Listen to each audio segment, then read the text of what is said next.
Bienvenue pour le journal de la rédaction de TV Fil 78. Nous sommes le vendredi 7 novembre et dans cette édition, il sera question des frontières de Saint-Quentin en Yvelines pour les prochaines années. Une question qui divise les élus, parfois même au sein de leur propre famille politique. Échange tendu lors de la dernière séance du conseil d'agglomération hier soir. Un forum sur l'éco-habitat pour construire et rénover son logement en limitant sa facture énergétique et une démonstration de vélo à assistance électrique. C'est à Jouy-en-Josas samedi. Nous en parlerons avec notre invité Thierry Ordine, gérant de la société Néo-Vélec. Et comme chaque vendredi, l'essentiel de l'actualité de la semaine, du procès de cet homme de 37 ans accusé du meurtre de son fils à l'abandon du projet Skidome à Elancourt. Et puis cet autre fait divers dans l'actualité yvelinoise, un boucher de trappe d'une trentaine d'années a été placé en examen, rapporte le quotidien Le Parisien. La justice lui reproche d'avoir porté début septembre dans sa boutique un violent coup de hachoir sur son apprenti qui lui réclamait le paiement de son salaire. Un coup entraînant 75 jours d'incapacité totale de travail. Le suspect parle d'une tentative d'extorsion de fonds et de légitime défense. Seulement des témoins présents ce jour-là assurent que l'ex-apprenti n'était ni armé ni menacé. La police a aussi découvert que le boucher employait plusieurs sans-papiers. En conseil communautaire à Saint-Quentin en Yvelines, les élus étaient appelés à statuer jeudi soir sur la proposition du préfet de région proposant un élargissement de l'agglomération à 800 000 habitants, incluant donc d'autres établissements publics de l'Essonne ou encore de Versailles Grand Parc. Si les élus de droite comme de gauche sont tous d'accord pour s'opposer à cet important élargissement, ils ne sont en revanche pas du tout contre ils sont du mal par contre à se mettre d'accord sur la vision du futur Saint-Quentin en Yvelines. Catherine Zulato. Demain, les intercommunalités devront compter plus de 200 000 habitants. Saint-Quentin-en-Yvelines devra s'élargir, mais vers où? Tout l'enjeu du débat qui s'est déroulé ce jeudi soir lors du conseil communautaire. Si les élus de droite comme de gauche ne veulent pas de la proposition du préfet de région de passer à 800 000 habitants, il y a sur ce sujet un réel consensus. Les périmètres d'élargissement sont loin, très loin, de faire l'unanimité. Pour le groupe majoritaire, la solution est à l'ouest de l'agglomération. Je souhaite qu'on puisse aller d'une part vers des communes et vers une intercommunalité qui souhaite nous rejoindre. En l'occurrence, la communauté de communes de l'Ouest parisien, composée de Plaisir, Les Clés, Villepreux. Le maire de Maurepas actuel a confirmé aussi la volonté de la ville de Maurepas de nous rejoindre. Et j'estime aussi, même si la ville de Coignières aujourd'hui n'a pas manifesté son envie de nous rejoindre, j'estime que là, il y a une continuité de territoire et il me paraît déjà un effort important pour la communauté d'agglomération qui n'est composée que de 7 communes. Et les maires de gauche de faire leur contre-proposition pour un développement cette fois à l'est. Nous souhaitons, nous, conserver un rôle de pionnier à cette agglomération en proposant une alliance à la CAPS en Essonne qui, ça tombe bien, a les mêmes enjeux en termes de mobilité, en termes de développement économique, en termes universitaires. D'abord, il y a évidemment cette alliance entre la CAPS et la CASQui, mais si Maurepas et Coignières le souhaitent, évidemment, pourquoi pas, nous n'y sommes pas opposés. Mais là encore, il faut que tout ça ait une cohérence, qu'il y ait un projet de territoire. Et le projet de territoire, il est sur le périmètre de l'opération d'intérêt national. Une ouverture vers le plateau de Saclay, le groupe majoritaire ne dit pas non, mais sous une autre forme que celle de l'intercommunalité. C'est possible, mais dans le cadre d'une coopération, pas d'une fusion. Et c'est pour ça que ce soir, j'ai proposé que soit créé un pôle métropolitain. Au terme d'une heure de débat, ponctuée par une suspension de séance, les élus ont unanimement dit non à une agglomération à 800 000 habitants. La proposition d'élargissement du groupe majoritaire a été adoptée. Quant à la position des maires de gauche, Michel Laugier a assuré qu'elle figurerait dans le compte-rendu adressé au préfet de région.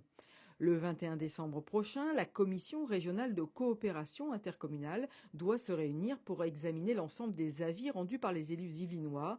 Début 2015, un projet devrait être présenté pour une mise en œuvre rapide au 1er janvier 2016. L'Union des étudiants communistes a organisé une réunion publique également jeudi soir à l'université de Saint-Quentin autour de la mise en place d'une politique d'austérité dans l'établissement. D'après ces étudiants, les coupes budgétaires du gouvernement dans les services publics entraveraient la qualité de leur formation et ils souhaitent à terme organiser un référendum sur cette question. Leurs explications au micro de Yolène Torres. Cette austérité, elle se manifeste déjà principalement par des suppressions de TD, mais aussi des suppressions de filières. Ainsi que par le non-renouvellement des connaissances au niveau de la bibliothèque universitaire, puisque la fac a décidé de ne plus renouveler les livres, ainsi que sur une restriction de ses horaires d'ouverture. À terme, c'est aussi tout simplement la dévalorisation des diplômes des étudiants. Nous, on réclame en fait une rallonge budgétaire de la part de l'État, parce que l'UVSQ, c'est pas une université, c'est pas un cas isolé. En fait, il y a 23 universités au total qui sont en déficit budgétaire. Donc, c'est qu'il y a un vrai problème de dotation de la part de l'État. Donc, voilà, une rallonge budgétaire pour pouvoir réinvestir dans nos formations. Et puisque l'on parle de l'université de Saint-Quentin en Yvelines, sachez qu'un magazine américain l'a fait figurer en bonne place dans un classement mondial des meilleurs établissements du supérieur. L'UVSQ arrive 14e université sur les 18 universités françaises présentes dans ce palmarès, ce qui en fait, selon US News and World Report, le 383e établissement post-bac au niveau mondial, le 168e au niveau européen. Éducation toujours et les nouveaux rythmes scolaires. Après consultation des acteurs éducatifs de la ville, la municipalité de Bois d'Arcy a décidé de procéder à quelques ajustements à compter du 17 novembre. La pause méridienne sera donc avancée d'un quart d'heure, de 11h45 à 14h en lieu et place de midi à 14h15. Et puis les rythmes scolaires, il en était justement question dans notre dernier 7-8 Société mardi. Sur cette antenne, Catherine Zulato recevait des élus pour un état des lieux depuis septembre. En un mot, cette réforme, c'est du plus ou du moins? Ou en attente de voir? Moi, je pense que c'est du plus. Par expérience, à la réussite éducative, c'est un complément. Sur le territoire de Trappes, en tout cas. Alors, Suzanne Blanc, à Montigny. J'espère que ça le sera. Je suis très heureuse de voir tout le mal que se donnent ceux qui interviennent auprès des enfants. Et puis on va voir. Récompensés. Pardon? Et qui seront récompensés de leurs efforts. Absolument. Jean-Michel Fourgousse, en un mot. Non. Si vous voulez améliorer les résultats scolaires, il faut changer la pédagogie en France, il faut la rendre beaucoup plus interactive, beaucoup plus participative. Il faut changer le contenu des programmes et surtout la formation des profs qu'il faut renforcer. Les rythmes scolaires, c'est complètement dépassé, c'est obsolète. C'est pas la bonne question. Surtout avec l'arrivée des nouveaux outils. Ce n'est pas. C'est pas la bonne réponse. Ce n'est pas en tout cas une mesure qui correspond à l'intérêt général. Du plus, du moins, du moyen. Je pense que c'est du plus. Je pense qu'il faut que ça s'inscrive dans la durée et puis on verra à mon avis dans 5 ans. Rendez-vous dans 5 ans. Bon, on reviendrait dans 5 ans. Henri Lancelin. Moi, je la trouve inadaptée, inefficace, coûteuse et surtout, elle ne prend pas en compte le rythme biologique des enfants. C'est-à-dire que la vraie réforme qui aurait été de réduire les vacances scolaires, elle n'a pas été faite parce que, comme d'habitude, le gouvernement a reculé. Samedi 8 novembre, forum de l'écohabitat à Jouy-en-Josas, à la salle du Vieux-Marché. Vous allez apprendre à construire, à rénover votre logement pour faire des économies d'énergie et surtout préserver l'environnement. Cela va débuter à 11h jusqu'à 18h. Des exposants locaux, des architectes professionnels aussi seront présents avec des conseillers financiers car tout cela a un coût. L'agence locale de l'énergie de Saint-Quentin sera sur place. Et puis ce sera aussi l'occasion d'essayer les vélos à assistance électrique, celui de la société Néovélec de Manille-les-Hameaux. Et bonsoir Thierry Ordinès. Bienvenue. Bonsoir. Bienvenue en plateau. Vous êtes le gérant de Néovélec. Un mot sur le forum. Déjà, comment vous vous êtes retrouvé sur cette programmation Jouy-en-Josas ce 8 novembre? Eh bien, tout simplement parce que la commune de Jouy m'a invité récemment à participer à ce forum, parce que l'éco-comportement, ce n'est pas que l'éco-habitat, mais aussi l'éco-mobilité, et parce que le VLE assistance électrique s'inscrit bien aujourd'hui dans le déplacement urbain. En l'occurrence, mais pas que ça, puisque aujourd'hui il existe des vélos assistance électrique de tout type, y compris VTT, VTC et, comme je le disais avant, urbain. On va détailler un petit peu justement ces vélos électriques, mais en tant que gérant justement de cette société, vous êtes éco-habitat vous-même? Vous avez aménagé votre logement ou Alors, comme vous parlez de réflexion globale, est-ce que vous aussi vous l'appliquez? Tout à fait, bien sûr, puisque nous avons travaillé sur l'isolation de notre maison lorsque nous l'avons acheté, puisqu'il s'agit d'une ancienne maison, donc il y avait des choses à faire, et puis le système de chauffage aujourd'hui qui est adapté. Donc c'est un mode de pensée global, le transport, le logement. On en vient à ces vélos à assistance électrique. Comment ça fonctionne un VAE, ces vélos à assistance électrique? Alors un VAE, c'est d'abord un vélo, donc il ne faut pas imaginer que c'est une mobilette, ça ne fonctionne pas tout seul, il faut d'abord pédaler, mais lorsqu'on pédale, vous avez un moteur qui fait la même chose que vous, qui vous aide à avancer, et ce moteur peut produire jusqu'à 4-5 fois votre effort de pédalage. Donc autant dire qu'une côte aujourd'hui n'est plus un problème avec un vélo assistance électrique. Quelle utilisation pour les VAE? Est-ce qu'on peut faire des longs trajets? À quelle vitesse? Oui, aujourd'hui, les vélos deviennent de plus en plus performants. Les évolutions en termes de technologie sont fulgurantes. Merci au téléphone portable et à la portabilité des ordinateurs ou de l'électroportatif. Aujourd'hui, on atteint sur des vélos très performants, comme des vélos de SEV, par exemple, des autonomies qui dépassent les 100 km d'autonomie. Donc autant dire qu'on peut faire de longs trajets. Donc la crainte de la plupart de tomber en panne sèche au bout de 5-10 km n'a pas de fondement, sauf peut-être il reste encore malheureusement sur le marché des produits de qualité relativement médiocre. Il y a différents types de vélos à assistance électrique, vous avez mentionné tout à l'heure. Il y a une classification, hein, c'est 250 watts puissance maximum pour les VAE, après on change de catégorie. Tout à fait, donc en dessous de 250 watts, ça reste du vélo, donc aucune obligation légale puisque ça reste du vélo d'immatriculer, d'avoir une carte grise, une assurance responsabilité civile, etc., etc. On reste dans le vélo et la liberté du vélo, d'où l'intérêt du VAE puisque vous n'avez aucun frais si ce n'est d'acheter ce vélo et de l'entretenir bien évidemment, mais aucun frais de parking, la liberté du vélo. Voilà. Le coût, ça coûte cher justement? Vous dites aucun frais à part l'achat, ça coûte assez cher encore. Le coût moyen du vélo assistance électrique est de l'ordre de 1 800 € à peu près, sachant qu'on a aujourd'hui des produits qui sont très performants et durables. La tendance va encore sur une augmentation de durabilité et de performance dans les années à venir. Il y a une durée de vie de combien d'années pour ces vélos? Un vélo, bien évidemment, la durée de vie est infinie, hein, comme votre vieux vélo Peugeot que vous avez hérité peut-être de votre grand-père. Le seul élément qui a une durée de vie limite, c'est la batterie qui vieillit. Dès lors qu'elle sort de l'usine de fabrication, elle perd en capacité tout au long de sa vie.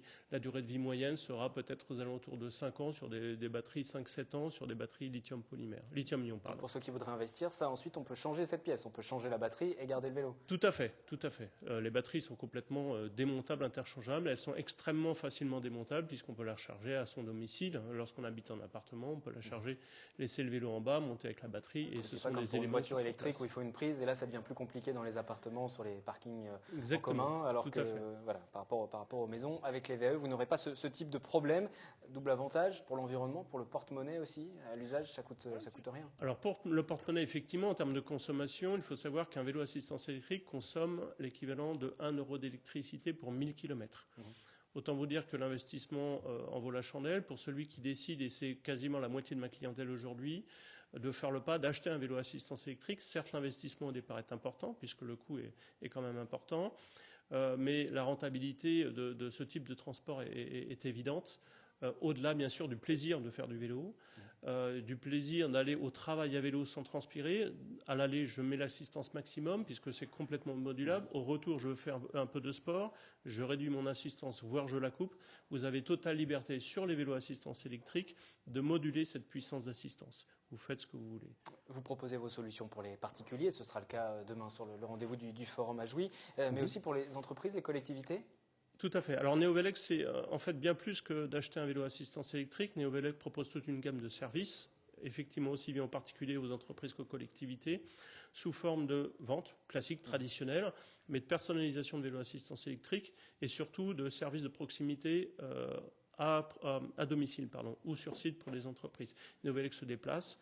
Le principe de Neovelec, c'est d'être disponible, flexible et mobile, contrairement à une boutique. Mais on a le sentiment que votre activité se développe et se développe plutôt bien. Vous vous êtes lancé quand dans cette branche? Tout à fait. Donc je me suis lancé en début d'année en fait. Ma société est relativement récente. Je mène mon activité depuis 8 mois maintenant. Avec un grand succès. J'ai pu vérifier au travers en particulier du grand public l'engouement du VAE en France, sachant qu'aujourd'hui la part modale du vélo au sens large du vélo en France n'est que de 3%. Si nous regardons nos voisins allemands, autrichiens, suisses, sans parler des Pays-Bas, la part modale est d'environ 20% dans les grandes villes de ces pays-là. On monte jusqu'à 50% à Amsterdam. Tout le monde connaît, beaucoup de gens connaissent Amsterdam. Les vélos sont partout. Donc il y a une marge de progression importante. Et effectivement, aujourd'hui, il y a énormément de demandes. Il y a un besoin important à tel point que les industriels ont un petit peu de mal à suivre la demande. Et vous pourrez les tester, ces vélos, demain, notamment à Jouy, les renseignements qui sont affichés à l'écran. Une dernière question, vous allez leur dire quoi justement au public pour être séduit? Parce que le froid revient, la pluie revient, c'est plus difficile à convaincre de faire du vélo, même s'il est assistance électrique sur l'hiver et sur l'automne. C'est l'un des freins pour la plupart de mes concitoyens. Faire du vélo alors qu'il pleut ou qu'il fait froid, j'aurais tendance à les conseiller de regarder un peu nos voisins, allemands, suisses, néerlandais, danois, dont la part modale est extrêmement importante, la part modale du vélo. La pratique est extrêmement importante. Qu'est-ce qu'ils font? Ils s'équipent bien. Donc Neovelec aussi propose des équipements, des vestes, des casques, des gants adaptés au cyclisme, complètement adaptés au cyclisme. Merci d'être passé en plateau. On vous retrouve donc sur le forum de l'Eco-Habitat samedi à Jouy avec ces vélos à assistance électrique. Merci à vous. Merci. Samedi 8 novembre à partir de 11h.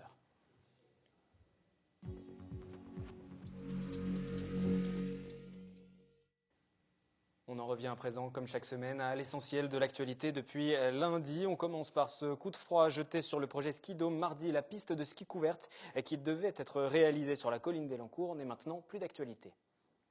Il n'est pas question qu'on expose aujourd'hui les finances de la Casquie à cette expérience-là. Donc quand l'État réouvrira les vannes, on redémarrera ce projet. On ne fait pas des promesses, on n'engage pas des gens si on n'a pas l'équilibre budgétaire dès le départ. Or, on ne l'a pas aujourd'hui. C'était mardi soir sur TV Fil 78. Le vice-président en charge des finances à l'agglomération, maire d'Elancourt, annonçait l'arrêt du projet Skidome sur sa ville. Un projet qui devait voir le jour au sommet de la colline, point culminant de l'Île-de-France, et pourtant défendu ardemment ces dernières semaines. Ça ne sert à rien de s'emballer sur un projet qui ne date pas d'il y a quelques jours, qui date déjà depuis plusieurs années. Ça fait plusieurs années déjà que les équipes, les anciennes majorités d'ailleurs de la communauté d'Aglo, même de la ville de Elancourt, ont travaillé sur des projets d'aménagement de la colline. Le Skidome aussi n'est pas arrivé comme ça par enchantement. Ça fait aussi plusieurs années que l'on en parle. Ce qui est clair, c'est qu'avec Jean-Michel Forgous, on n'a jamais validé un projet. On veut au contraire avoir un opérateur qui nous garantisse plein de choses. Aujourd'hui, les garanties n'étant pas là, il est hors de question qu'on continue à débattre. On va continuer à travailler, mais avec, je veux dire, plus de temps. Moi, je veux dire que le Skidome se fasse ou se fasse pas, il va falloir aussi qu'on regarde l'équilibre de nos comptes. Et les opposants au Skidome de se satisfaire de la situation, au Parti socialiste notamment pour la section élancourtoise. On évoque une prise de conscience de la réalité, mais on se dit aussi méfiant. Geler ne veut pas dire abandonner. Le collectif des Amis de la Revanche partage ce point de vue. Je suis content que monsieur le maire ait enfin reconnu que nos arguments sont bons. Ce projet n'est pas équilibré au départ, il est mal ficelé, il est abandonné. Pas encore, il est seulement gelé. Évidemment qu'un projet démesuré est difficile à équilibrer. C'était le cas du projet de Snowboard. Si nous avons un projet plus humble qui permet simplement d'accéder à la colline, de faciliter l'accès, de créer des chemins, d'entretenir l'existant, on arrive à un projet qui est tout à fait dans nos moyens. Quand on étudie le budget de la Casquie, alors évidemment 5 millions c'est beaucoup, évidemment 50 millions c'est énorme, mais avec quelques prestations d'entretien, il me semble possible de permettre l'accès à tous de la colline. L'idée d'une piste de ski couverte a déjà été évoquée à de nombreuses reprises ces 30 dernières années. Pour le moment, aucun autre projet n'est avancé sur la colline d'Elancourt, qui devrait donc rester encore quelques temps en friche. Un projet abandonné, un autre qui pourrait être dévoilé dans quelques mois. Cela concerne non pas la piste de ski à Elancourt, mais SkyWest à Montigny-le-Bretonneux. Lancé voici 10 ans, le centre commercial est aujourd'hui quasiment vide. Un échec pour les promoteurs qui, après avoir pensé le transformer en un centre dédié au luxe à bas prix, réfléchissent maintenant à la possibilité de revenir aux sources. Ils l'ont dévoilé mercredi. Rappelez-vous, 2001, un centre commercial portant le nom de Fiesta devait sortir de terre à Montigny-le-Bretonneux, un centre commercial novateur pour l'époque dédié aux loisirs. Finalement, il n'en sera rien. À la place, SkyWest est inauguré en grande pompe en 2005. Cela se veut un lieu tourné vers les enseignes haut de gamme. Quelques années plus tard, les rideaux de la plupart des enseignes sont baissés. Il reste encore la locomotive UGC, mais le centre est bien triste. Le projet Carré Privé Ouest, dédié au luxe à prix cassé, est abandonné en 2013. Un nouveau dossier serait sur les rails, même si c'est un peu trop tôt pour l'officialiser pour le propriétaire Amerson. On ne se cache plus vraiment. Oui, il y a un projet sur SkyWest. Il y a plusieurs agences qui travaillent aujourd'hui sur ce projet de développement. On ne peut rien dire de précis puisqu'il y a plusieurs pistes étudiées. Mais je peux vous rassurer sur le fait qu'il y a beaucoup de monde à travailler sur la restructuration globale de SkyWest, qui sera un projet en tout cas complémentaire de l'Espace Saint-Quentin, pour une volonté de dynamiser ce bel édifice. C'est trop tôt d'annoncer tout de suite loisirs culture, mais en effet, ça serait intéressant d'étudier cette perspective-là. Un projet donc qui n'est pas sans rappeler le concept initial Fiesta, un centre commercial tourné vers les loisirs et l'offre culturelle. Je crois qu'on a perdu beaucoup de temps pour des raisons de concurrence, de rivalité. Et en tout cas, on revient à la base, à l'essentiel. Et aujourd'hui, on se dirige vers ce qui a toujours été, finalement, la conception de Jean-Louis Solal à l'époque, c'est-à-dire faire un centre tourné vers la culture et les loisirs. Le nouveau SkyWest devra trouver sa place parmi une offre concurrentielle importante. Wine Nation Paris, qui vient par exemple d'ouvrir ses portes au Clé-sous-Bois et qui cherche encore sa clientèle.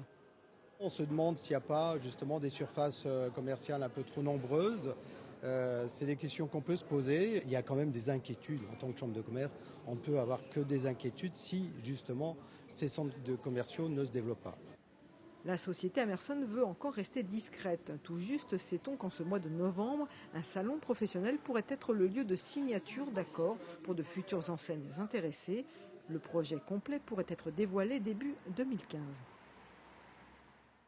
Et cette annonce officieuse d'un nouveau projet vient rassurer donc les exploitants du cinéma UGC, cette dernière locomotive du centre. L'UGC qui célèbre en ce moment ses 10 ans avec des promotions pour des clients. La soirée anniversaire s'est déroulée mardi. Justice et le verdict est tombé en fin de journée jeudi à la cour d'assises de Versailles. Olivier, ancien pompier volontaire kiné de profession, va purger 13 ans de prison pour avoir empoisonné et noyé son fils de 3 ans.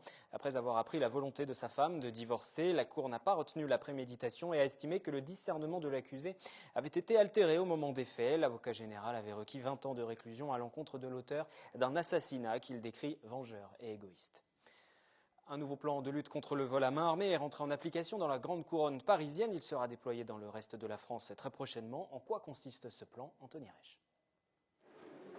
Ces policiers en tenue parcourent à pied les allées de ce nouveau centre commercial dans le cadre du plan anti-VAMA, vol à main armée. Ce dispositif, qui a succédé au plan anti-hold-up en 2013, prévoit un renforcement des missions de surveillance des forces de l'ordre dans les zones commerciales. C'est du bon conseil. Après, nous, on travaille aussi avec des sociétés privées qui nous aident aussi beaucoup sur tout ce qui est démarques, hold-up, braquage, etc. Mais bon, ça fait une synergie, tout le monde est impliqué là-dedans. Donc on a des acteurs autour de nous, donc pour nous, c'est bien. Avec ce dispositif, les commerçants peuvent également dialoguer avec un référent sûreté, un policier de terrain qui a pour mission de permettre aux commerçants d'améliorer les protections autour de leur établissement. Les commerçants souvent sont évidemment un petit peu dans la routine, chacun dans sa propre routine pour sa sécurité. Ils ne modifient pas les heures à laquelle ils transfèrent l'argent à la banque. Ils ne s'interrogent pas trop sur les allées et venues du personnel par des portes sécurisées ou pas, par d'éventuels systèmes de badge, sur leur système d'alarme. Enfin, des choses assez simples pour nous, mais qui ne sont pas leur métier. Sur la circonscription de Plaisir, 6 personnes sont mobilisées 7 jours sur 7. Le plan anti-vol à main armée prévoit également des opérations de sécurisation menées avec les CRS et il sera appliqué jusqu'au 15 janvier prochain. Depuis septembre 2013, les vols à main armée constatés par la police nationale ont augmenté de 40% dans les Yvelines. Et la mise en place de ce plan n'a pas empêché de malfaiteurs de braquer l'Intermarché de Manille-les-Hameaux dimanche dernier. Peu après 6 heures, les 4 employés déjà présents ont été menacés et séquestrés. Les voleurs ne sont repartis qu'avec 600 €. On continue à revenir sur l'essentiel de l'actualité que nous avons traité cette semaine dans le journal. On passe à la culture. Le Festival international du court-métrage de Paris, c'est en ce moment. Il souffle même ses 10 bougies et pour l'occasion, une nouvelle catégorie voit le jour. Ça tourne en Ile-de-France, va permettre de récompenser la jeune création cinématographique de la région. 300 films inscrits, 64 sélectionnés, 24 projections dans 10 salles. Il ne reste maintenant plus que 8 courts-métrages, un par département francilien. Pour les Yvelines, le réalisateur s'appelle Valentin Joliveau. Il est auteur de Seul ensemble. Et vous allez découvrir la bande-annonce.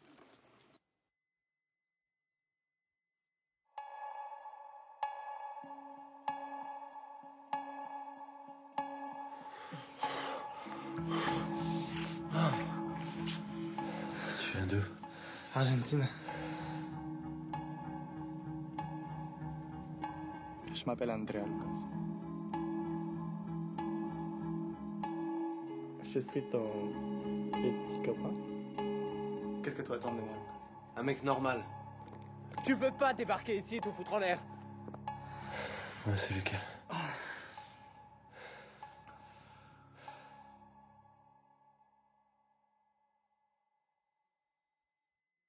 Seul ensemble, un court-métrage que vous pourrez découvrir ainsi que les autres en compétition pour sa tourne en Ile-de-France ce samedi à 8 novembre à partir de 18h15 au Ciné 7 à Elancourt. Son réalisateur Valentin Joliveau espère bien sûr le soutien de son public, lui qui a développé le projet lors de sa dernière année de formation à l'école 3IS à Elancourt justement. On l'écoute, il était en plateau jeudi soir.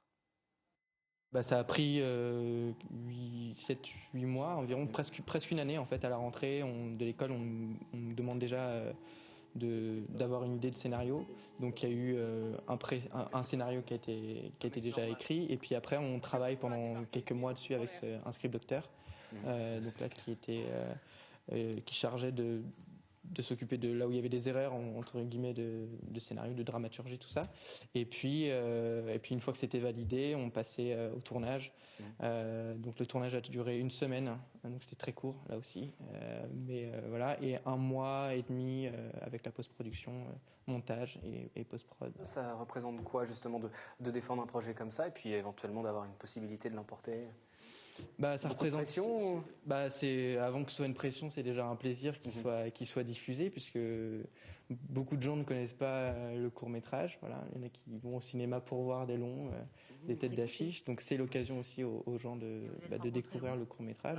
Et puis c'est toujours un plaisir de montrer son travail, tout simplement. Ce journal est terminé ce week-end sur TV Fil, le 7-8 week-end présenté par Anthony Reich. À retrouver à partir de 18h30, vous allez découvrir la seconde édition de Good Yvelines, manifestation pour mettre en avant les produits locaux. Une semaine d'animation prévue dans le département. C'est la fin de ce journal, donc je vous retrouve lundi 10 novembre à 18h en direct. Très bon week-end. N'oubliez pas nos replays sur le site de TV Fil et puis également de les commenter sur les réseaux sociaux.